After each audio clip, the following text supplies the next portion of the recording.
Bismillahirrahmanirrahim. Assalamualaikum warahmatullahi wabarakatuh. Alhamdulillah wassalatu wassalam ala Rasulillah Sayyidina Maulana Muhammad bin Abdullah wa ala alihi wa sahbihi wa man tabi'a sunnatahu wa iqtada bi huda. Subhanaka la ilma lana illa ma 'allamtana innaka antal alimul hakim.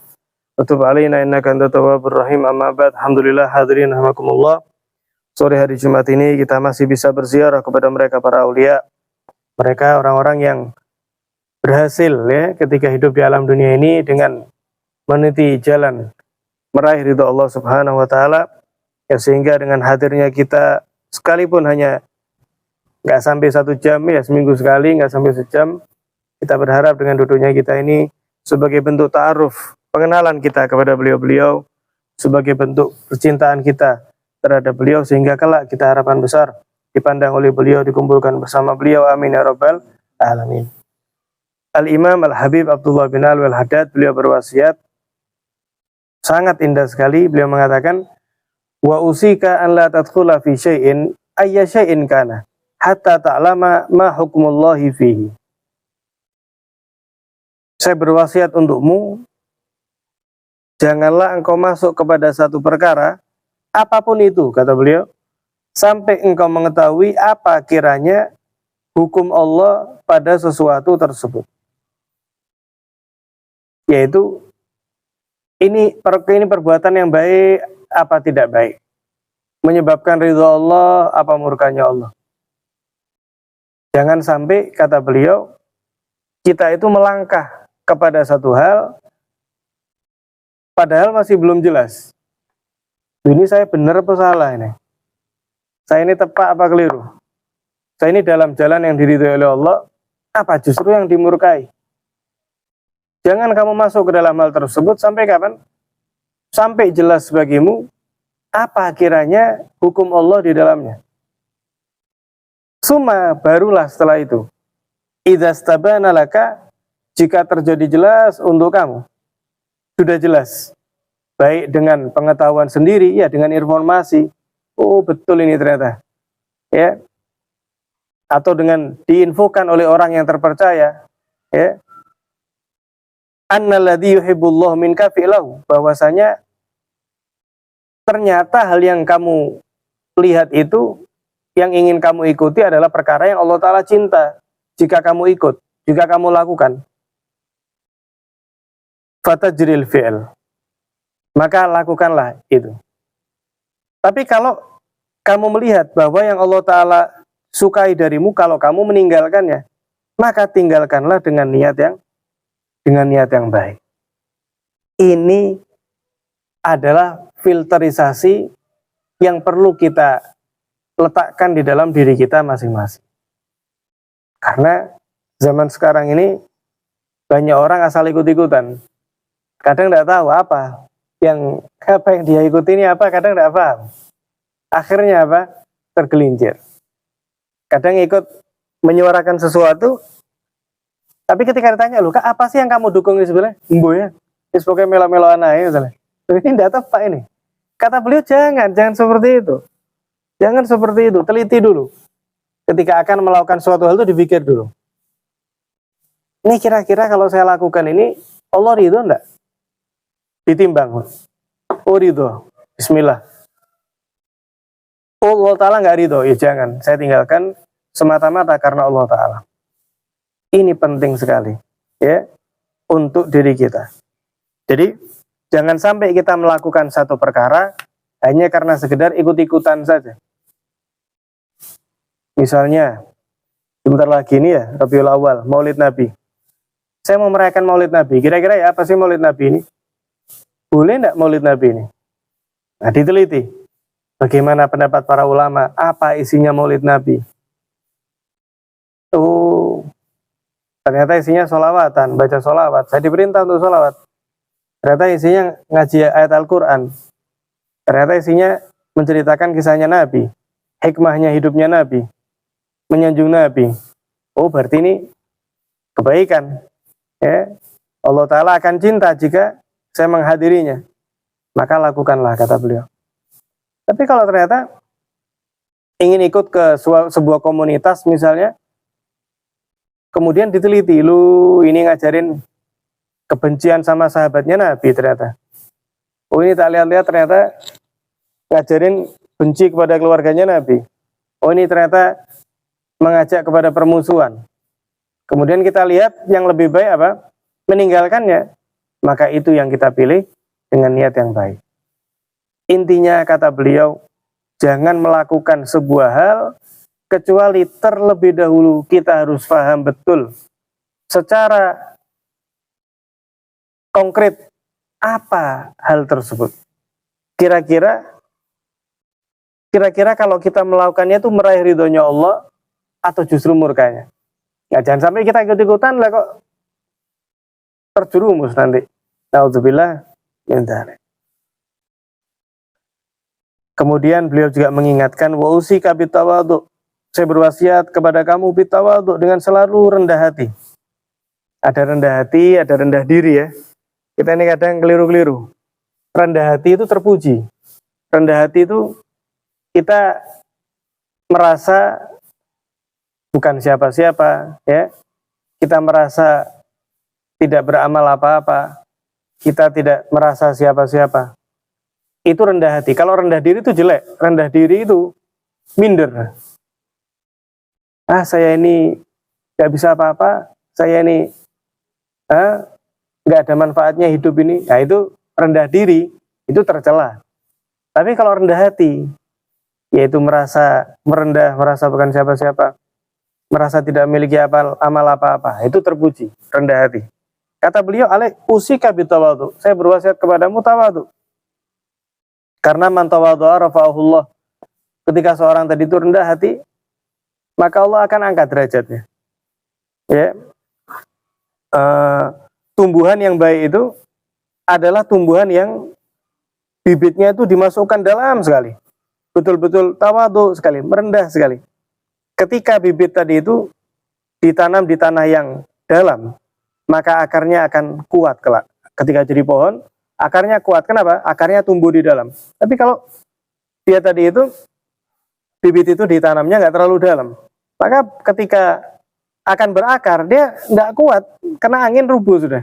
Kenapa? Karena nggak kuat ya, sudah di atas bagian tanah. Apalagi kok bibitnya ditaruh di tanah, di atas tanah. Ya bukan di bawahnya. Ini orang sombong ini ya. Tidak jadi apa-apa ya. Ya kering, kena angin, bus hilang sudah. Tidak akan tumbuh dia. Nah seperti itu. Tapi ya kata beliau gini, saya berwasiat kepadamu tawadhu'lah. Fa inna tawadhu' mahmud fi kulli hal. Karena tawadhu itu terpuji dalam keadaan apapun. Kecuali ya kata beliau, ghairu halin wahid, kecuali satu keadaan. Jadi ada satu keadaan yang justru jika kita itu merendah, itu malah tercela. Apa itu? Wa huwa an yatawadhu al-insan li abna'id dunya roja'a an yusiba min dunyahum. Yaitu ketika ada orang tawadhu kepada, bahasa beliau, abna'id dunya, yaitu anak-anaknya dunia. Maksudnya apa? Orang-orang yang kedunian. Orang-orang yang sifatnya madharnya itu apa? Madhar duniawi. Dunia terus. Allah nomor sekian, ibadah nomor sekian, akhirat nomor sekian, dunia dan dunia. Kata beliau, rendah hati itu baik.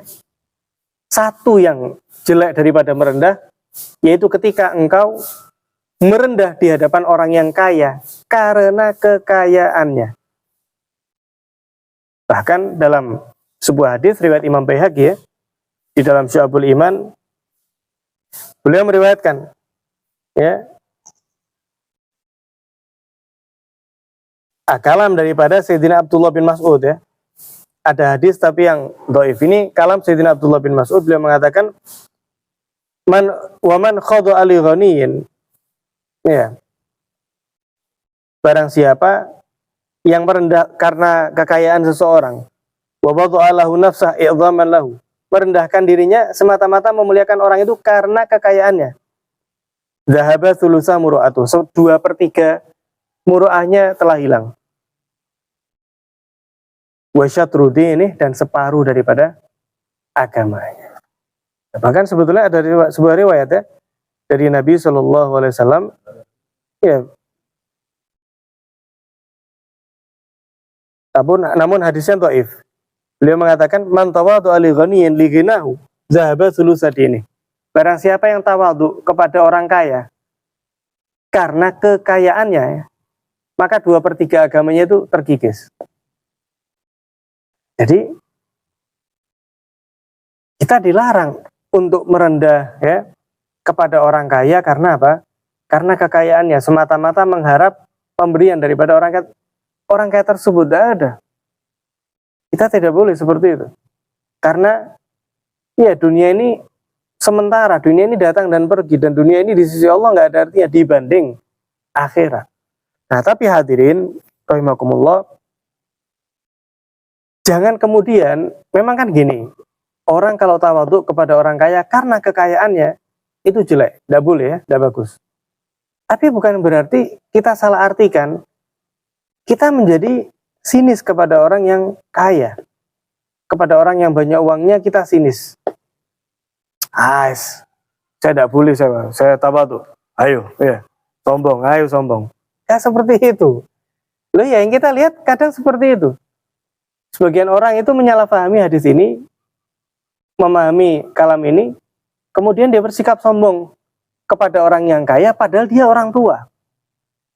Atau padahal dia seorang alim. Misalnya, ada seorang alim yang sederhana, dan ada seorang alim yang kaya raya. Jangan sampai kita kemudian bersikap kepada seorang alim yang kaya ini kemudian sinis. Udah mau saya tawadhu, nanti hina saya. Lu. Yang tidak boleh itu kita tawadhu karena kekayaannya. Namun jika kita tawadhu, kenapa? Lu ini orang tua beliau. Saya cium tangan beliau. Kenapa? Beliau orang tua. Beliau orang soleh. Meskipun kebetulan oleh Allah dititipi harta yang banyak. Saya menghormati beliau karena usianya. Beliau seusia orang tua saya, misalnya gitu. Atau beliau ini orang yang tua, soleh lagi. Atau beliau orang yang kaya memang, tapi beliau seorang alim. Saya menghormati karena kealimannya. Ini ya terpuji. Jadi jangan sampai seperti itu ya. Karena kadang kita lihat tuh seperti itu. Jadi orang itu sinis. Kalau ketemu orang yang uangnya banyak itu kayak, oh tidak boleh, saya tidak boleh tawadhu. Memang kita tidak boleh tawadhu sebab kekayaannya. Tapi ketika kita tawadhu, kenapa? Ini beliau orang yang sepuh, beliau orang soleh, beliau seorang yang alim. Kita harus menjaga hati di hadapan beliau. Nah, ini sangat-sangat terpuji sekali. Nah, seperti itu ya.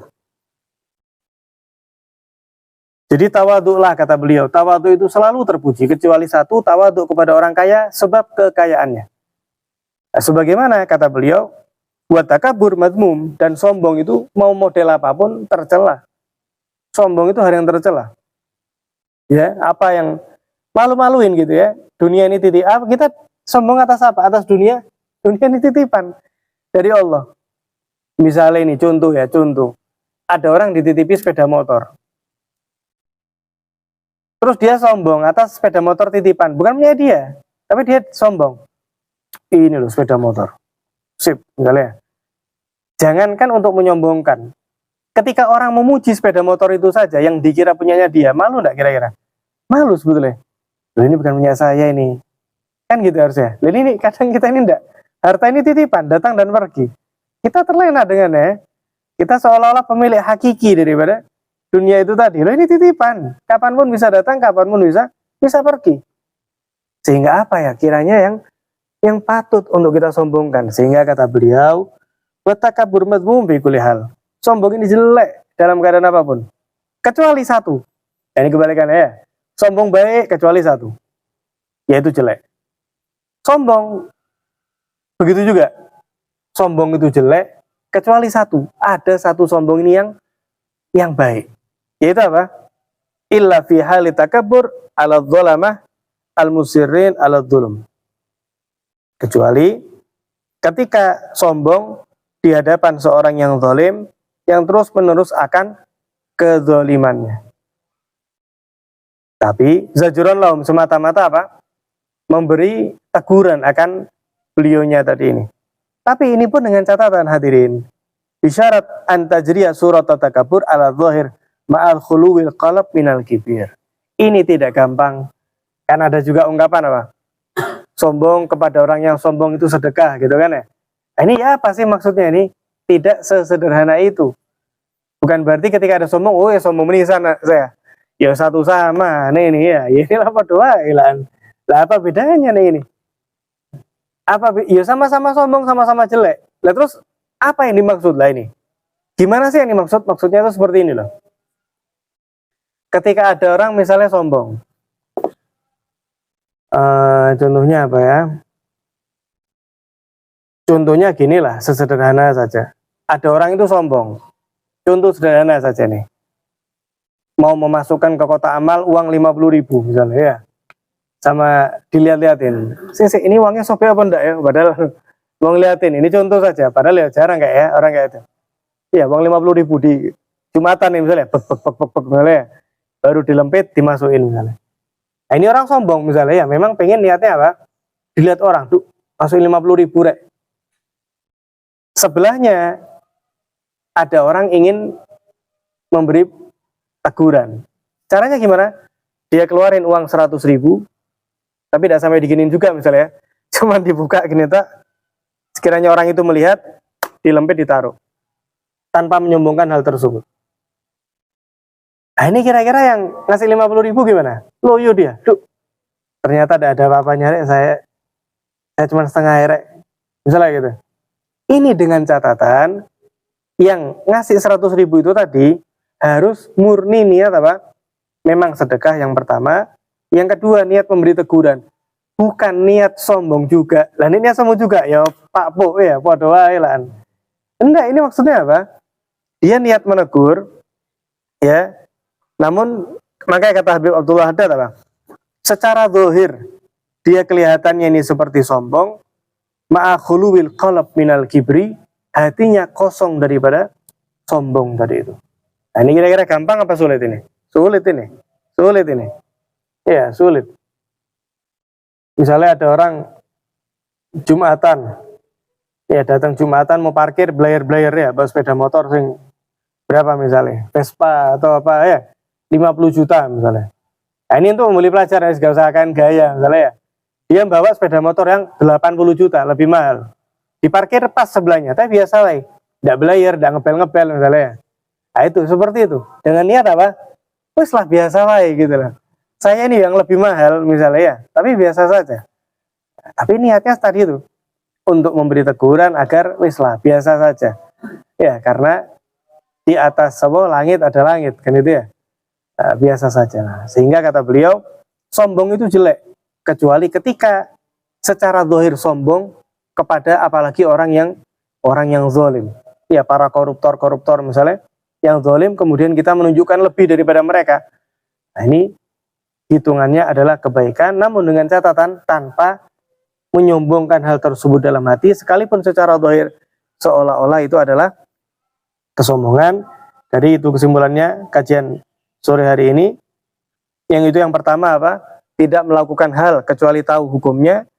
Yang kedua tawadhu, kecuali tawadhu kepada orang kaya karena kekayaannya. Jangan anti sama orang kaya ya, itu kita blunder. Kita jadi orang jelek juga akhirnya. Kemudian yang ketiga jangan sombong kecuali sombong kepada orang yang zalim, yang menyombongkan kesombongannya dengan niat menegur akan kesombongan tersebut. Semoga yang sedikit ini bermanfaat. Wassallallahu ala sayyidina Muhammadin wa ala alihi wasallam. Walhamdulillahirabbil alamin.